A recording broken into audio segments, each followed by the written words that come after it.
নমস্কার বন্ধুরা, আমি সুস্মিতা চলে এলাম তোমাদের সামনে আজকে আবার একটা ডেলি ব্লগ নিয়ে। দেখো, প্রথমেই যা সকালবেলা ডেলি যা করি আমি, যেটা সকালবেলা উঠে চান করে আজকে রোজই ঠাকুরকে আগে দিয়ে দিই। দেখো আজকে দেখো সুন্দর করে, আজকে কিন্তু গোপোষণাকে কিন্তু নতুন জামা পরিয়েছি। তোমরা একটু কমেন্ট করে জানিয়ে তো জামাটা পরে, নতুন জামা পরে গোপোষণাকে কেমন লাগছে। দেখো সুন্দর করে ফুল দিয়ে সাজিয়ে দিয়েছি, এখানে ফুল মিষ্টি দিয়ে ভোগ নিবেদন করে দিয়েছি। আর এখানে দেখো বড় মাকেও দেখো ফুল দিয়ে পুজো দিয়ে দিলাম।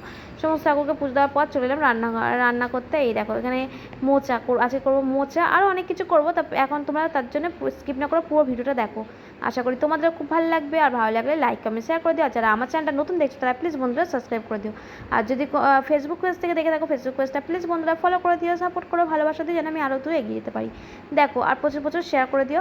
প্রথমে তো আমি এখানে ভালো করে মোচাটাকে সিদ্ধ করে নিয়েছিলাম প্রেশারে লবণ দিয়ে। তারপরে আমি এখানে কড়ার মধ্যে একটু গোটা গরম মশলা, তেজপাতা, শুকনো লঙ্কা ফোড়ন দিয়ে মোচাটা করে নিয়েছিলাম রান্না। একটু আলুটা দিয়েছিলাম, যেহেতু মানে মোচাটা অল্প হয়েছিল না, তাই জন্য একটু আলুটা দিলে একটু বেশি হবে, তার জন্য আলু দিয়েছিলাম। নাহলে আমি আলু কিন্তু দিই না মোচাটা সেরকম। তো যাই হোক, এখানে মোচাটা কিন্তু ফাইনালি রান্না হয়ে গেছে। চলো দেখিয়ে দিই তোমাদের আজকে ঝটপট করে কী লাঞ্চে মেনু রান্না করলাম।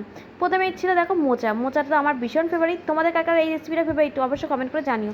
তারপর ছিল মুগ ডাল, এই যেখানে করেছিলাম পেঁপে দিয়ে মুগ ডাল করেছিলাম, কালো জিরে ফোড়ন দিয়ে পেঁপে দিয়ে মুগ ডাল, যেটা ভীষণ ভালো লাগে নিরামিষে এটা। আর এখানে করেছিলাম ভেন্ডি করেছিলাম পেঁয়াজ আর টমেটো দিয়ে করেছিলাম, কাঁচা লঙ্কা দিয়ে। এটাও কিন্তু, আর তোমাদের এই রেসিপিটা, কাদের ভেন্ডির রেসিপিটা পছন্দ অবশ্যই কমেন্ট করে জানিও তো। এই ভেন্ডিটা দিয়ে রুটি খেতে কিন্তু ভীষণ ভালো লাগে, ভাতের থেকে রুটিটাই বেশি ভালো লাগে। তা আজকে যেহেতু ভাত দেবো তাই ভাতটাই করেছিলাম। এই দেখো ফাইনালি ভাতও রান্না হয়ে গেছে। তা আজকে দুপুরের লাঞ্চের মেনুটা কিন্তু পুরোটাই তোমাদের সাথে শেয়ার করলাম, যেটা ছিল একদম সিম্পল রান্না, ভেন্ডি আর এখানে ছিল মোচা আর ছিল ডালটা তো আমাদের রোজ করতে হয়, তোমরা তো সবাই সেটা জানো যারা আমার ভিডিও পুরোনো দেখে আসছো। তা আজকে ভিডিওটা এখানে শেষ করছি, দেখাবে নেক্সট ভিডিওতে। সবাই খুব ভালো থাকবেন, সুস্থ থাকবেন। আজকের মতো টাটা। আর তোমরা আমার ভিডিও কারা কোথা থেকে দেখছো অবশ্যই কমেন্ট করে জানিও আর শেয়ার করো বন্ধুরা।